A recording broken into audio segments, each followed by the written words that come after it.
Assalamualaikum warahmatullahi wabarakatuh.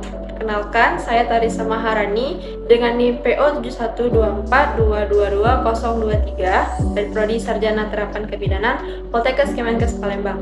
Di sini saya akan menjelaskan mengenai anatomi panggul, anatomi kepala bayi, dan mekanisme persalinan.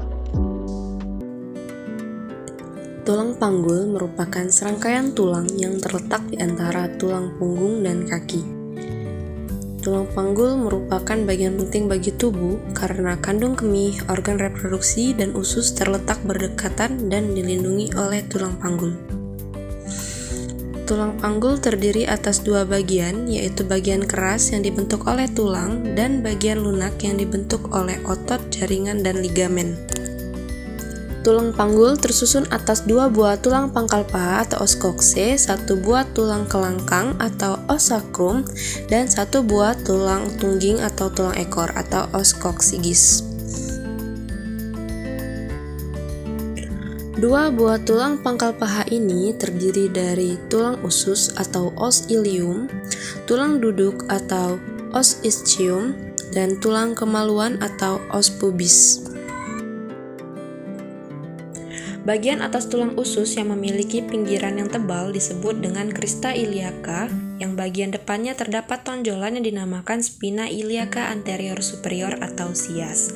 Pada bagian bawah sias terdapat tonjolan yang disebut spina iliaca anterior inferior atau CI.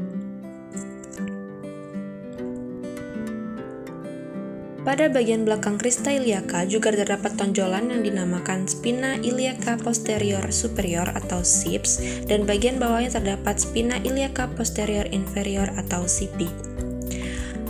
Pada bagian bawah CP terdapat cekungan besar yang disebut dengan incisura ischiadica mayor, yang di bagian bawahnya terdapat tonjolan kecil yang bernama spina ischiadica, dan terdapat cekungan kecil yang dinamakan incisura ischiadica minor.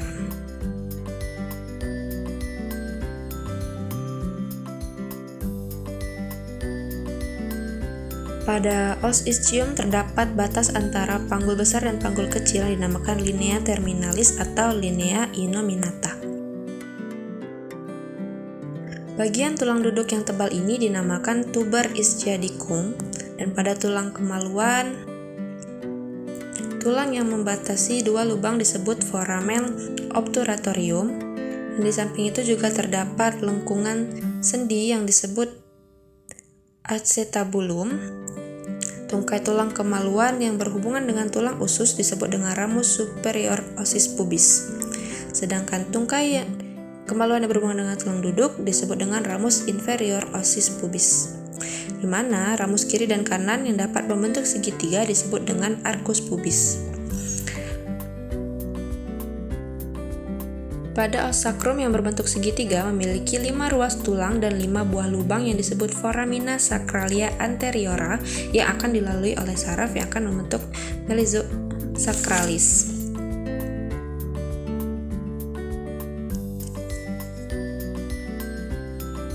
Dan di bagian atas os sakrum terdapat tonjolan yang disebut dengan promontorium.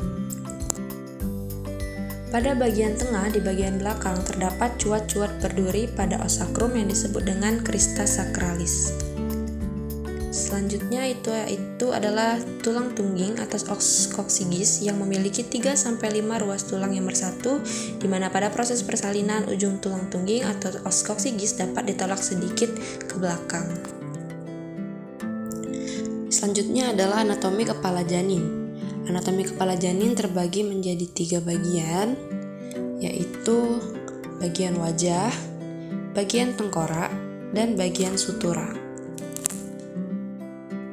Pada bagian wajah terdapat os orbital atau tulang mata, os zygomatikum atau tulang pipi, tulang hidung atau os nasal, tulang rahang atas atau os maksila, dan tulang rahang bawah atau os mandibula. Selanjutnya yaitu bagian tengkorak, terdiri dari tulang dahi atau os frontalis, tulang ubun-ubun atau os parietalis,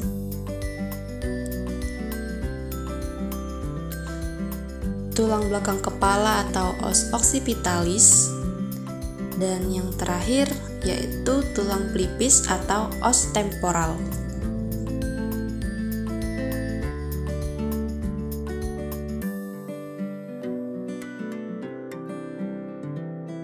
Selanjutnya yaitu bagian sutura.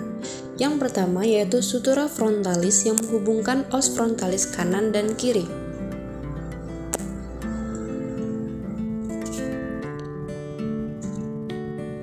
Selanjutnya ada sutura sagittalis yang menghubungkan os parietalis kanan dan os parietalis kiri. Selanjutnya itu sutura coronaria yang menghubungkan os parietalis dan os frontalis. Yang terakhir merupakan sutura lamboidea yang menghubungkan os parietalis dan os occipitalis.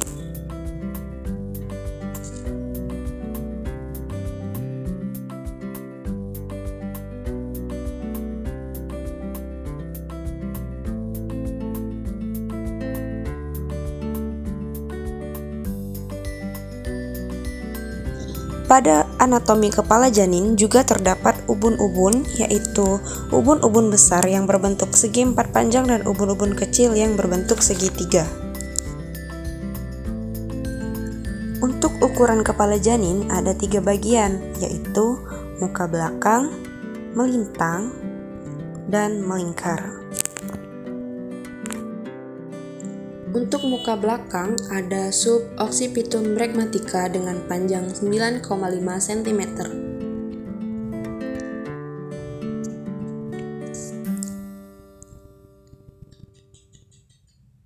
Suboccipitum frontalis dengan panjang 11 cm. Fronto-occipitalis dengan panjang 12 cm.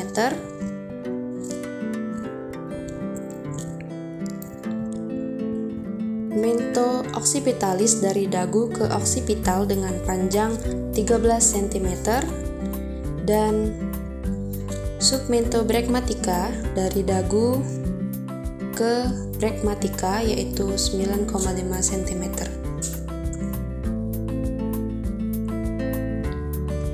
Untuk ukuran melintang ada bitemporalis dari temporal kiri ke temporal kanan dengan panjang 8 cm. Selanjutnya yaitu biparietalis dari parietal kanan ke parietal kiri dengan panjang 9 cm.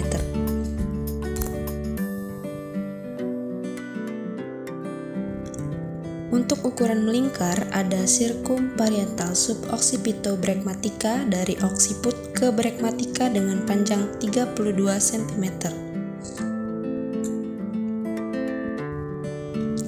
Selanjutnya yaitu circumparietal fronto-occipitalis dari frontal ke occipital dengan panjang 34 cm.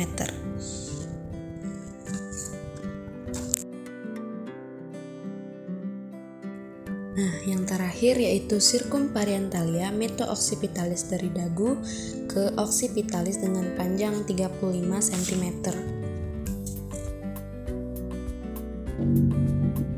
Nah, sebelum kita masuk ke mekanisme persalinan normal, kita harus tahu dulu apa itu persalinan normal. Persalinan normal yaitu proses pengeluaran janin yang terjadi pada kehamilan aterem atau cukup bulan yang lahir secara spontan dengan presentasi kepala berlangsung selama kurang lebih 18 sampai 24 jam tanpa adanya komplikasi baik dari ibu maupun janin. Nah, mekanisme persalinan normal itu sendiri yaitu rentan gerakan statis janin saat persalinan berupa penyesuaian bagian terendah kepala terhadap jalan lahir. Nah, mekanisme persalinan normal itu sendiri terdiri dari 7 langkah atau 7 tahap. Yang pertama itu engagement, penurunan kepala, fleksi, putar paksi dalam, ekstensi, putar paksi luar, dan terakhir yaitu ekspulsi. Bagaimana sih prosesnya? Tahap pertama yaitu engagement, yang berarti kepala janin sudah memasuki pintu atas panggul. Dengan adanya kontraksi atau hiss, maka kepala akan terus turun dan proses penurunan ini disebut dengan descent. Pada waktu kepala turun, posisi struktura sagittalis dalam keadaan melintang dan sejajar dengan sumbu jalan lahir atau yang disebut dengan synclitismus. Jika kepala janin mendekati promontorium, maka disebut dengan asynclitismus. Lalu, apabila kepala janin mendekati simfisis, maka disebut dengan asinklitismus posterior.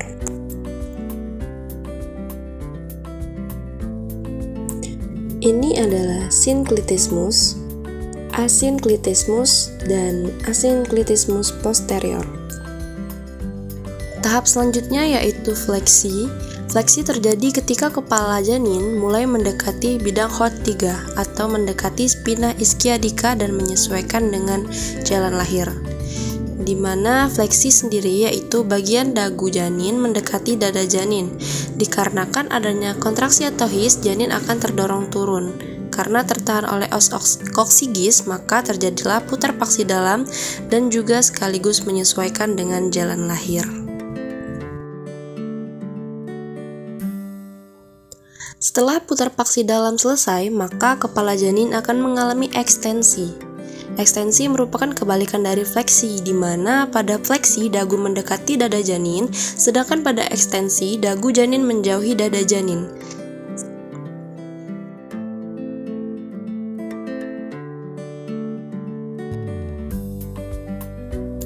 Nah, setelah tahap ekstensi, kepala janin akan lahir, dan tahap selanjutnya adalah putar paksi luar. Dan setelah putar paksi luar selesai, terjadilah tahap ekspulsi di mana janin akan lahir seluruhnya.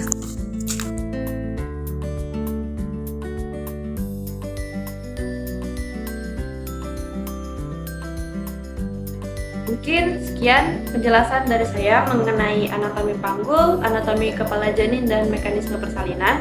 Semoga video ini bisa bermanfaat bagi kita semua. Saya akhiri, wassalamualaikum warahmatullahi wabarakatuh.